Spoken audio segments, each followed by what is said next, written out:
ಜ್ಞಾನಮೂಲಂ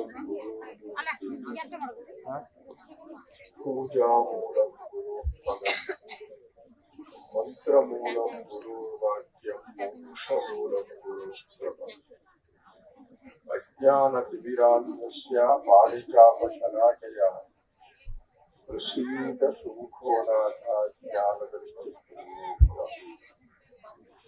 ನನ್ನ ಅಂತರಂಗದ ಜ್ಞಾನಮೂರ್ತಿಯನ್ನು ಸ್ಮರಿಸಿ ನಿತ್ಯ ನಿರಂತರ ಅಜ್ಜಾಮೂರ್ತಿ ಪ್ರಭು ಶ್ರೀ ವೆಂಕಟೇಶನ ದಿವ್ಯ ಮಂಗಳ ಕ್ಷೇತ್ರಾಧಿದೇವತೆಗಳಿಗೆ ನಮಸ್ಕರಿಸಿದ ವೇದಿಕೆಯಲ್ಲಿ ಉಪಸ್ಥಿತರಿದ್ದ ಯತಿಗಳನ್ನ ಹಿರಿಯರನ್ನೆಲ್ಲ ಗೌರವಿಸಿ ಈ ಸಂದರ್ಭದಲ್ಲಿ ಒಂದೆರಡು ಮಾತು.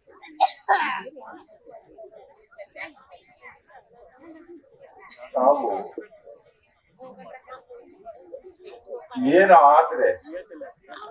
ಏನು ಮಾಡಿದ್ರೆ ನಮ್ಮ ಸಂಸ್ಕೃತಿ ನಮ್ಮ ಧರ್ಮ ಉಳಿತದೆ,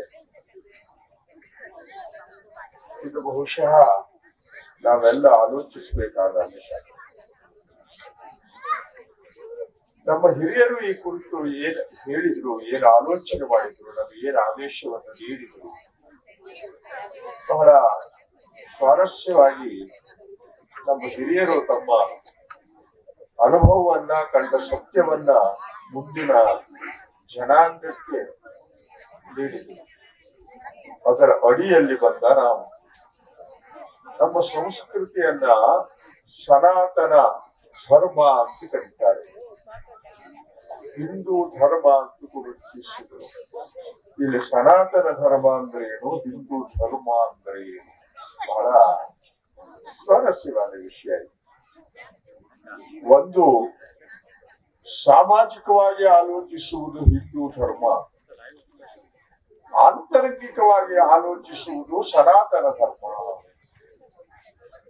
ನಾನು ಹುಟ್ಟಿ ಬಂದಿದ್ದೇನೆ, ಈ ಹಿಂದೆ ನಾನು ಏನಾಗಿದ್ದೆ ನನಗೆ ಗೊತ್ತಿಲ್ಲ, ಈಗ ಬದುಕ್ತಾ ಇದ್ದೇನೆ, ನಾಳೆ ಏನಾಗ್ತದೆ ಅದು ನನಗೆ ಗೊತ್ತಿಲ್ಲ, ನಾನು ಸತ್ತ ಮೇಲೆ ಎಲ್ಲಿಗೆ ಹೋಗ್ತೇನೆ ಅದು ನನಗೆ ಗೊತ್ತಿಲ್ಲ, ಬಂದಿದ್ದು ಎಲ್ಲಿಂದ ಗೊತ್ತಿಲ್ಲ, ಮುಂದೆ ಹೋಗುವುದು ಎಲ್ಲಿಗೆ ಅನ್ನೋದು ನನಗೆ ಗೊತ್ತಿಲ್ಲ. ಈ ಎರಡು ಗೊತ್ತಿಲ್ಲದ ಮಧ್ಯದಲ್ಲಿ ಗೊತ್ತಿದ್ದವರಂತೆ ನಾನು ಬದುಕ್ತಾ ಇದ್ದೇನಲ್ಲ, ಇದು ಬಹಳ ಆಶ್ಚರ್ಯಕರವಾದ ವಿಷಯ. ನಮ್ಮ ಹಿರಿಯರು ಹೇಳ್ತಾರೆ, ಗೊತ್ತಿಲ್ಲದ ಮಧ್ಯದಲ್ಲಿ ಗೊತ್ತಿದ್ದವರಂತೆ ವರ್ತಿಸ್ತಾ ಇದ್ದೇವಲ್ಲ ನಾವೆಲ್ಲ, ಇದಕ್ಕೂ ಆಶ್ಚರ್ಯಕರವಾದ ಬೇರೆ ಏನ್ ಬೇಕು? ನಿನ್ನೆ ಮರ್ತ ಹೋಗಿದೆ, ನಾಳೆ ಏನೋ ಅರಿವಿಲ್ಲ. ಇವತ್ತು ಎಷ್ಟೋ ಮುಂದಿನ ಆಲೋಚನೆಗಳನ್ನೆಲ್ಲ ಇಟ್ಟು ವ್ಯವಹಾರಕ್ಕೆ ಕೈ ತೊಡಗಿಸ್ತಾ ಇದ್ದೇವೆ. ಇವಾಶ್ಚರ್ಯ ಮತ ಪರಂ ಹಿರಿಯರು ಹೇಳಿದರು. ಇನ್ನೊಂದು ನೋಡಿದ್ರೆ ಆಶ್ಚರ್ಯ ಆಗ್ತದೆ ಮಾರಾಯ, ತುದಿ ಕೂಡ ಗೊತ್ತಿಲ್ಲದ ಬದುಕು ನಮ್ಮದು. ಹಾಗಾಗಿ ಎಲ್ಲಿಂದ ಬಂದೆ, ಎಲ್ಲಿಗೆ ಹೋಗ್ಬೇಕು ಅನ್ನೋದನ್ನು ತಿಳಿಯುವುದು ಸನಾತನ ಧರ್ಮ. ಆ ಆಲೋಚನೆ ಇದ್ದವರೆಲ್ಲ ಒಟ್ಟುಗೂಡಿ ಬದುಕುವುದು ಹಿಂದೂ ಧರ್ಮ. ಇಷ್ಟೇ ಅಲ್ಲಿರೋದು ವಿಷಯ. ಸನಾತನ ಹಿಂದೂ ಧರ್ಮ ಅಂತ ಕೂಡಿಸ್ತೇವೆ. ಮನ್ಸಿಗೆ ತಂದ್ಕೊಳ್ಬೇಕು. ನನಗೆ ಅನಿಸ್ತದೆ, ಬಹಳಷ್ಟು ತಿಳಿದವರಂಗೆ ಮಾತಾಡ್ಬೇಕು ಅಂತ ಏನೇನೋ ಒಂದಿಷ್ಟೆಲ್ಲ ಒಟ್ಟು ಮಾಡ್ಕೊಂಡು ಬರೋದು. ನಾ ಹೇಳಿದಷ್ಟು ನನಗ್ ಗೊತ್ತಿದೆ ಅಂತ ನಾನೇ ಪ್ರಶ್ನೆ ಇಟ್ಟುಕೊಂಡ್ರೆ ಇದಿಷ್ಟು ಹೇಳಲಿಕ್ಕೆ ಉಪದೇಶ ಪಾಂಡಿತ್ಯ. ಇದನ್ನು ಗುರುತಿಸಿದ್ರು ನಮ್ಮ ಹಿರಿಯರು. ನೋಡು, ನೀನು ಕಲಿಯುವುದೇನದೆ ಅದು ತಿಳಿಲಿಕ್ಕಲ್ಲ, ಇನ್ನೊಬ್ಬರಿಗೆ ಹೇಳಲಿಕ್ಕೆ. ಹಾಗಾಗಿ ಕಲಿತವರು ಕೂಡದಲ್ಲಿ ಗಲಾಟೆ ಹೆಚ್ಚು, ಕಲಿತೇ ಇದ್ದವರು ಇದ್ದಲ್ಲಿ ಸಾಮರಸ್ಯ ಹೆಚ್ಚು. ಈಗ ಮಣ್ಣದವ್ರನ್ನ ಹೇಳಿದ್ರಲ್ಲ, ನಮ್ಮಲ್ಲಿ ಯಾವ್ದು ವಿವಾದ ಇಲ್ಲ. ಯಾಕಿಲ್ಲ? ಕಲಿತವ್ರಿಲ್ಲ. 4 ಜನ ಬಂದು ಸೇರ್ಲಿ ನೋಡಿ ಶುರುವಾಗಲಿ ಅಂತ ಹೇಳಿ ರಾಜಕೀಯ. ಹಾಗಾದ್ರೆ ಕಲಿಕೆ ಅನ್ನೋದು ಯಾವುದರಲ್ಲಿ ನಿಂತಿತು? ಈಗ ಗಳಿಕೆಯಲ್ಲಿ ನಿಂತು ಅಲ್ವಾ? ಪರಮಾಶ್ಚರ್ಯ ಕಾಣ್ತದೆ. ಇವತ್ತು ನಮ್ಮ ಸಂಸ್ಕೃತಿ, ಧರ್ಮ, ದೇವರು, ನಂಬಿಕೆ, ಮಠ ಮತ್ತು ಮಂದಿರಗಳು ಏನಾದ್ರೂ ನಡೀತಾ ಇದ್ರೆ ಅದು ಕಲಿತವರಿಂದ ಅಲ್ಲ, ತಿಳಿದವರಿಂದ. ಆ ತಿಳಿದವರು ಇರುವುದು ಗ್ರಾಮಾಂತರ ಪ್ರದೇಶದಲ್ಲಿ ರೈತರಿಂದ. ಮನ್ಸಿಗೆ ತಂದ್ಕೊಳ್ಳಿ. ಇಂತಹ ಒಂದು ಆಲೋಚನೆಗಳೆಲ್ಲ ಮಾಡಿದ ನಮ್ಮ ಹಿರಿಯರು ಮುಂದಿನ ನಮ್ಮ ಮಕ್ಕಳು ಯಾವ ದಾರಿಯಲ್ಲಿ ಹೋಗ್ತಾರೆ ಅನ್ನೋದನ್ನ ಅವಾಗಲೇ ಆಲೋಚಿಸಿ ನಮಗೊಂದಿಷ್ಟು ದಾರಿ ಸೂತ್ರಗಳನ್ನು ಹೇಳ್ಕೊಡ್ತಾರೆ. ಅದರೊಳಗೆ ಒಂದು ಆಗಮ ಗ್ರಂಥ ಮೇರುತಂತ್ರ ಅಂತ. ಆ ಮೇರುತಂತ್ರ ಆಗಮ ಗ್ರಂಥಗಳೆಲ್ಲ ಹೇಗೆ ಬರ್ತದೆ ಅಂದ್ರೆ ಶಿವ ಮತ್ತು ಪಾರ್ವತಿಯ ಸಂವಾದ ರೂಪದಲ್ಲಿ ಬರ್ತಾ ಹೋಗ್ತದೆ. ನಾವು ದೇವರನ್ನು ನಂಬಬೇಕು, ಸ್ವಾಮಿಗಳನ್ನ ಗೌರವಿಸಬೇಕು. ಯಾಕೆ ಅನ್ನುವ ಪ್ರಶ್ನೆಯನ್ನು ಇಟ್ಕೊಳ್ಬೇಕು. ದೇವರನ್ನು ನಂಬದೇ ಹೋದವರಿಗೆಲ್ಲ ಎಂತ ತೊಂದರೆ ಆಗಿದೆಯಾ? ಈಗ ಅನೇಕ ಶತಮಾನಗಳ ಹಿಂದೆ ಅಲ್ಲ, ಯಾವ್ಯಾವುದೋ ಕಾಲದಲ್ಲಿ ಅಲ್ಲ, ಕೆಲವೇ 100 ವರ್ಷಗಳ ಹಿಂದೆ ನಮ್ಮ ಪ್ರಾಚೀನ ದೇವಸ್ಥಾನಗಳನ್ನೆಲ್ಲ ಧ್ವಂಸ ಮಾಡಿತು ಒಂದು ಸಮಾಜ. ಅವರೆಂತ ಹಾಳಾಗೋಗಿದ್ದಾರ? ಸ್ವತಂತ್ರ ರಾಷ್ಟ್ರ ಕಟ್ಟಿದ್ರು. ನಮ್ಮ ರಾಷ್ಟ್ರಪಿತ ನಾನು ನಿಮಗೆ ಅಪ್ಪ ಅಂತ ಅವ್ರಿಗೆ ಆಶ್ರಯವನ್ನು ಕೊಟ್ಟರು. ಅವ್ರಿಗೆ ಅಷ್ಟು ದುಡ್ಡು ನೀವು ಕೊಡ್ಲಿಲ್ಲ ಅಂತ ನಾನು ಉಪವಾಸ ಕೂತ್ಕೊಳ್ತೇನೆ ಅಂತ ಹೇಳಿದ್ರು. ಆ ಸಾಮರ್ಥ್ಯವನ್ನ ಯಾವುದರಿಂದ ಅವರು ಪಡೆದ್ರು? ನಿತ್ಯವೂ ನಾವು ಬೆಳಗ್ಗೆ ಇದ್ದು ಕೈ ಮುಗಿಯುವ ಆಕಳನ್ನು ಕಡಿದು ಉಂಡದ್ದರ ಪರಿಣಾಮ, ಹಾವುಗಳೆಲ್ಲ ಕಂಡಲ್ಲಿ ಕೊಂದದ್ದರ ಪರಿಣಾಮ, ದೇವಸ್ಥಾನಗಳನ್ನೆಲ್ಲ ದೂಡಿ ಕಡಿವಿದ ಪರಿಣಾಮ. ಸ್ವತಂತ್ರ ಆದ್ರೂ ಅವರಿಗೊಬ್ಬ ಹೇಳದ, ಅವ್ರಿಗೆ ಕೊಡ್ಬೇಕಾದ ಪಾಲ್ ಕೊಡ್ಬೇಕು, ನಾನು ಉಪವಾಸ ಬಿದ್ದು ಸಾಯ್ತೇನೆ ಅಂತ ಒಬ್ಬ ಹೇಳ್ದ. ಇದನ್ನೆಲ್ಲ ಇತಿಹಾಸವನ್ನು ಓದಿದ ಆಲೋಚಿಸಿದ ನಾವು ಯಾಕೆ ನಾವು ಹಾಗಾದ್ರೆ ದೇವರಿಗೆ ಕೈ ಮುಗಿಬೇಕು? ನಮ್ಮೂರಿನಲ್ಲಿ ಯಾಕೆ ದೇವಸ್ಥಾನ ಬೇಕು? ಮಠಕ್ಕೆ ನಾವು ಯಾಕೆ ಹೋಗ್ಬೇಕು? ಮಠಕ್ಕೆ ಸ್ವಾಮಿಗಳು ಯಾಕೆ ಬೇಕು? ಪ್ರಶ್ನೆಗಳು ಸಹಜವಾಗಿ ತಲೆಯಲ್ಲಿ ಹೋಗ್ತದೆ. ಯಾಕೆ? ಇವತ್ತು ಆಧುನಿಕ ಸಮಾಜದಲ್ಲಿ ನಾವಿದ್ದೇವೆ. ಈ ಎಲ್ಲ ಸನ್ನಿವೇಶಗಳನ್ನು ಮನಸ್ಸಿಗೆ ತಂದು ಗೀತೆ ಭಗವಂತ ಬಹಳ ಸ್ವಾರಸ್ಯವಾಗಿ ಹೇಳ್ತಾರೆ. ನಂಬಬೇಡ, ಆಲೋಚಿಸಿ ನಿರ್ಧಾರಕ್ಕೆ ಬಾ. ತದ್ವಿಧಿ ಪ್ರಣಿಪಾತೇನ ಪರಿಪ್ರಶ್ನೇನ ಸೇವೆ. ನಿನ್ನಲ್ಲಿ ಒಂದಿಷ್ಟು ಪ್ರಶ್ನೆಗಳು ನಿರಂತರವಾಗಿರಲಿ. ತಿಳಿದವರನ್ನು ಹುಡುಕು, ಅವರಿಗೆ ಶರಣ ಹೋಗು, ಅವರಿಂದ ನಿನ್ನ ಸಂದೇಹಕ್ಕೆ ಪ್ರಾಯೋಗಿಕವಾದ ಉತ್ತರವನ್ನು ಪಡೆದು ಬಾ. ದೇವರು ನಂಬಿದ್ರೆ ಒಳ್ಳೇದಾಗ್ತದೆ ಅನ್ನೋದ ಕಷ್ಟ ಕೈ ಮುಗಿಲಕ್ಕೆ ಹೋಗ್ಬೇಡ. ದೇವರನ್ನು ನಂಬದೇ ಇದ್ರೆ ಏನು ಹಾಳಾಗ್ತದೆ, ದೇವರನ್ನು ನಂಬಿದ್ರೆ ಏನು ಪ್ರಯೋಜನ ಆಗ್ತದೆ, ಎರಡೂ ಪ್ರಶ್ನೆಯನ್ನಿಡು. ಏನು ಅದ್ಭುತವಾಗಿ ಹೇಳ್ತಾರೆ. ಏಷ ಆದೇಶ, ಏಷ ಉಪದೇಶ, ಏಷ ವೇದೋಪನಿಷತ್, ಏತದನು ಶಾಸನಂ ಏವಂ ಉಪಾಸಿತವ್ಯಂ ಏವಂ ಉಚೈಹಿ ತದುಪಾಸ್ಯಂ. ಯಾರಿಗೆ ಯಾವ ರೀತಿಯಲ್ಲಿ ಹೇಳಬೇಕು ಅನ್ನೋದನ್ನು ಹೇಳಿ. ಎಲ್ಲವರಿಗೂ ಒಂದೇ ಶಬ್ದ, ಒಂದೇ ವಾಕ್ಯ, ಒಂದೇ ಮಾತು ಎಲ್ಲವರಿಗೂ ಅರ್ಥ ಆಗುವುದಿಲ್ಲ. ಆಯಾ ವಯಸ್ಸು, ಕಾಲ, ವೃತ್ತಿ, ಪ್ರದೇಶ, ಜೀವನ ವಿಧಾನ ಒಂದೊಂದು ರೀತಿಯಲ್ಲಿ ಮಾತ್ರ ನಮಗೆ ಅರ್ಥವನ್ನು ಕೊಡ್ತಾ ಬರ್ತದೆ. ಆವಾಗ ಸನಾತನ ಹಿಂದೂ ಧರ್ಮ ಅನ್ನೋದನ್ನು ಮನಸ್ಸಿನಲ್ಲಿ ಇಟ್ಟಾಗ ಬಂದಲ್ಲಿಗೆ ತಿರುಗು ಹೋಗಿ ಕೂಡುವುದು ಏನಿದೆಯಲ್ಲ, ಅದು ಬೇಕು ಅಂತಾದ್ರೆ ನಮಗೆ ಈ ಧಾರ್ಮಿಕವಾದಂತಹ ದೇವಸ್ಥಾನಗಳು, ಮಠಮಂದಿರಗಳು, ಜ್ಞಾನಿಗಳು, ತಿಳಿದವರ ಸೇವೆಯನ್ನು ನಾವು ಮಾಡಿ ಉಪದೇಶವನ್ನ, ಆಶೀರ್ವಾದವನ್ನು ಪಡೆಯಬೇಕಾದ್ದು ಸನಾತನ ಧರ್ಮದ ಹಿನ್ನೆಲೆಯಲ್ಲಿ ವೈಜ್ಞಾನಿಕವಾದ ಸತ್ಯ. ಇನ್ನು ಹಿಂದೂ ಧರ್ಮದ ವಿಷಯದಲ್ಲಿ ಬಂದರೆ ಮೇರುತಂತ್ರ ಎಂಥ ಅದ್ಭುತವಾದ ನಾವಿವತ್ತೇನನ್ನು ನೋಡ್ತಾ ಇದ್ದೇವೆ. ಕೆಲವು ವರ್ಷಗಳ ಹಿಂದೆ ಇತಿಹಾಸದಲ್ಲಿ ಏನನ್ನು ಕಂಡಿದ್ದೇವೆ ಅದನ್ನು ಎಷ್ಟು ಸ್ಪಷ್ಟವಾಗಿ ಹೇಳ್ತಾರೆ. ಹಿಂದೂ ಧರ್ಮ ಪ್ರಲೋಕ್ತಾರೋ ಜಾಯಂತೆ ಚಕ್ರವರ್ತಿನಃ. ಸನಾತನ ಧರ್ಮವನ್ನ ನಂಬಿ ಈ ಹಿಂದೂಸ್ತಾನ ಅನ್ನುವ ಒಂದು ಭೂಪ್ರದೇಶದಲ್ಲಿ ಬದುಕುತ್ತಾ ಇರುವ ಧರ್ಮವನ್ನ ನಾಶ ಮಾಡುವುದಕ್ಕೋಸ್ಕರವಾಗಿ ಚಕ್ರವರ್ತಿಗಳೇ ತಯಾರಾಗ್ತಾರೆ. ಇದು ನೆನಪಿಟ್ಟ. ಅಧಿಕಾರ ಸೂತ್ರವನ್ನು ಹಿಡಿದವರೇ ಧರ್ಮವನ್ನು ನಾಶ ಮಾಡುವ, ಹಿಂದೂ ಧರ್ಮವನ್ನ ನಾಶ ಮಾಡುವ ಮನಸ್ಥಿತಿಗೆ ಬರ್ತಾರೆ. ಜಾಯಂತೆ ಚಕ್ರವರ್ತಿನಃ. ಆವಾಗ ನಾವು ನಮ್ಮನ್ನು ಉಳಿಸಿಕೊಳ್ಬೇಕು ಅಂದ್ರೆ ಏನು ಮಾಡಬೇಕು? ಆತ್ಮಾವಲೋಕನನ್ನು ಮಾಡಬೇಕು. ಲೋಕಕ್ಕೆ ಒಳ್ಳೆಯದಾಗ್ಬೇಕು, ಸಮಾಜಕ್ಕೆ ಒಳ್ಳೆಯದಾಗ್ಬೇಕು, ಕುಟುಂಬಕ್ಕೆ ಒಳ್ಳೆಯದಾಗ್ಬೇಕು. ಇದೆಲ್ಲದರ ಜೊತೆಯಲ್ಲಿ ನನಗೆ ನಾನು ಒಳ್ಳೆಯದನ್ನು ಮಾಡಿಕೊಳ್ಬೇಕು ಅಂದ್ರೆ ನಾನು ಏನ್ ಮಾಡಬೇಕು? ಬಹುಶಃ ಈ ಪ್ರಶ್ನೆಯನ್ನು ನಾವು ಇಟ್ಟುಕೊಳ್ಳೇ ಇಲ್ಲ. ಈಗ ನಾನು ನನಗೆ ಒಳ್ಳೆಯದಾಗ್ಬೇಕು ಅಂತಂದ್ರೆ ಏನು ಹೇಳಿ? ಯಾರಾದ್ರೂ ಒಬ್ಬ ಈ ಪ್ರಶ್ನೆ ಇಟ್ಕೊಂಡು ಉತ್ತರ ಹೇಳಿ ನೋಡ. ನನಗೊಂದು ಕಾರ್ ಬೇಕು, ಎರಡೂ ಕೈಯಲ್ಲಿ ಎರಡೆರಡು ಮೊಬೈಲ್ ಬೇಕು, 3 ಅಂತಸ್ತಿನ ಮನೆ ಬೇಕು, 16 ಹಾಡು ಬೇಕು, ನಿತ್ಯ ಸಾವಿರಾರು ಜನ ನನ್ನ ಭೇಟಿಗೆ ಕಾಯ್ತಾ ಇರಬೇಕು. ಇದು ಒಳ್ಳೆಯದು ಅಂತ ನಾವು ಭ್ರಮಿಸಿದ್ದೇವೆ. ಅದಕ್ಕೋಸ್ಕರವಾಗಿ ನಾವು ಹೋರಾಡ್ತಾ ಇರ್ತೇವೆ, ಹಾರಾಡ್ತಾ ಇರ್ತೇವೆ. ಹೇಳಿದ್ರು ಹೀನಂಚ ದೂಷಯಂತೇವ ಹಿಂದೂ ಇತಿ ಉಚ್ಯತೆ ಪ್ರಿಯೇ. ಶಿವ ಹೇಳಿದಂತೆ ಪಾರ್ವತಿಗೆ, ಹೇ ಪ್ರಿಯೇ, ನೀನು ನಿನ್ನನ್ನು ನೋಡಿಕೋ, ಒಳ್ಳೆಯದಾಗಬೇಕು ಅಂತ ಏನು ಮಾಡಬೇಡ, ನಿನ್ನಲ್ಲಿರುವ ಕೆಟ್ಟದ್ದನ್ನು ತೆಗೆದುಹಾಕು, ಒಳ್ಳೆಯದು ತಾನಾಗಿಯೇ ಆಗ್ತದೆ. ಎಂತಹ ಉಪದೇಶವೇ!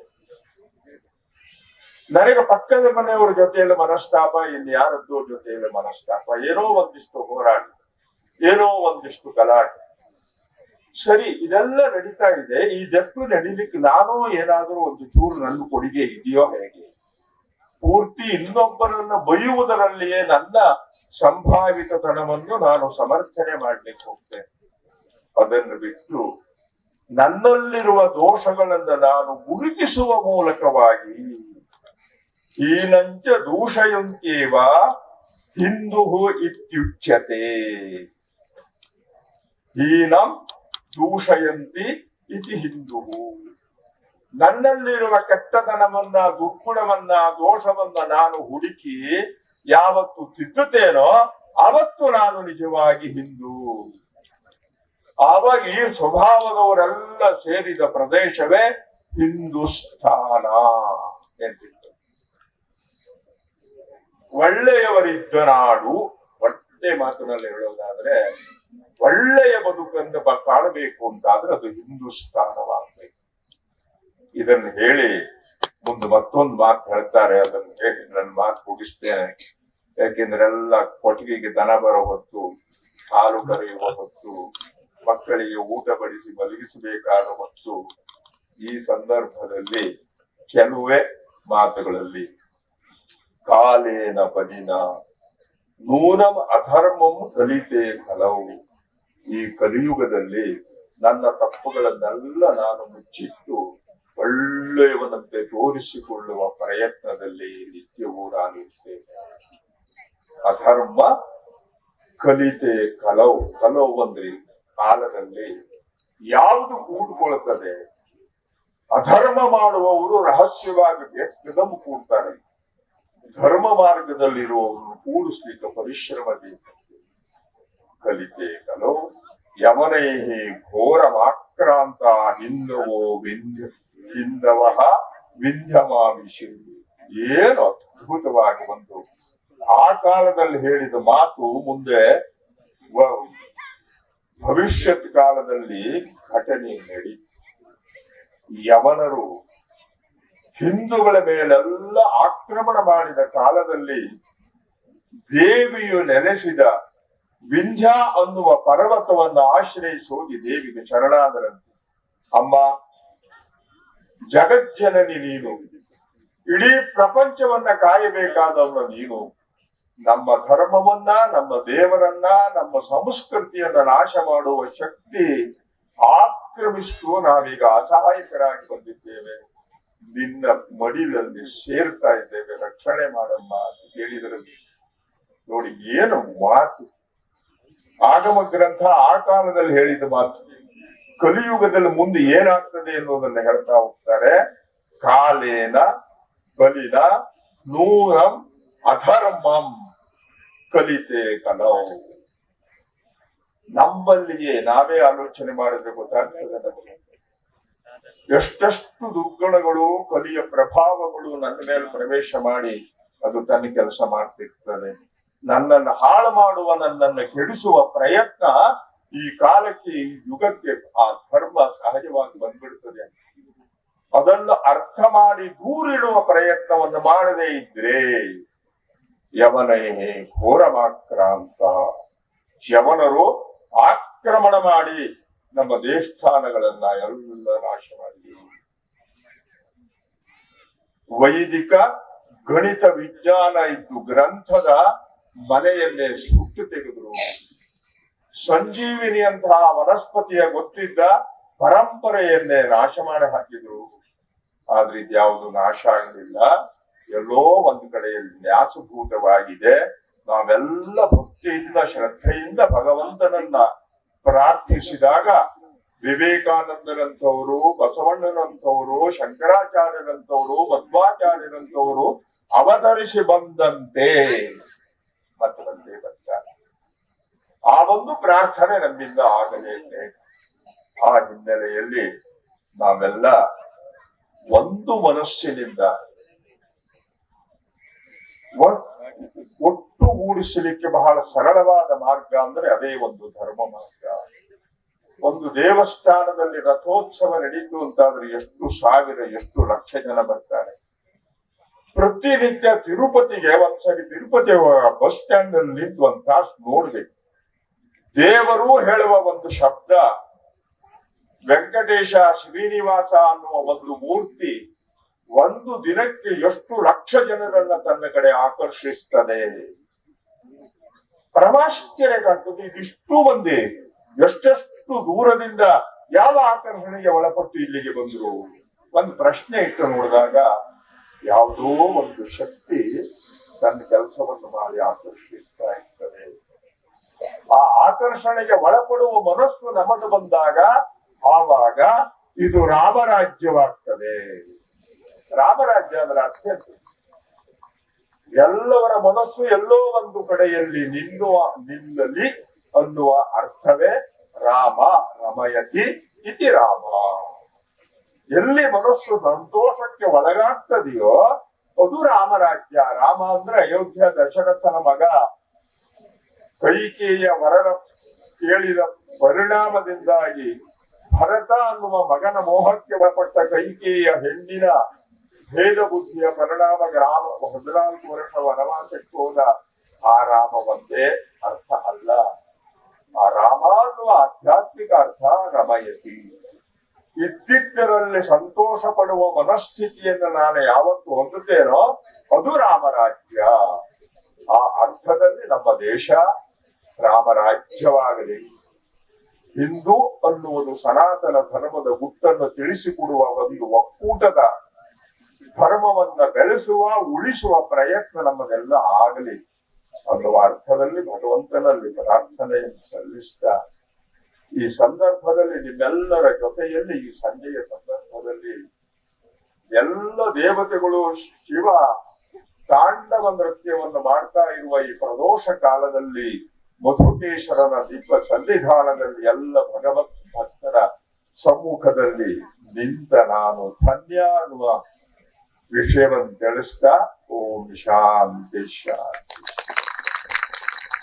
ವೀಕ್ಷಕ ಮಹಾಪ್ರಭುಗಳೇ, ನಮ್ಮ ಚಾನೆಲ್ ಅನ್ನು ಸಬ್ಸ್ಕ್ರೈಬ್ ಮಾಡಿ, ಶೇರ್ ಮಾಡಿ, ಪ್ರೋತ್ಸಾಹಿಸಿ.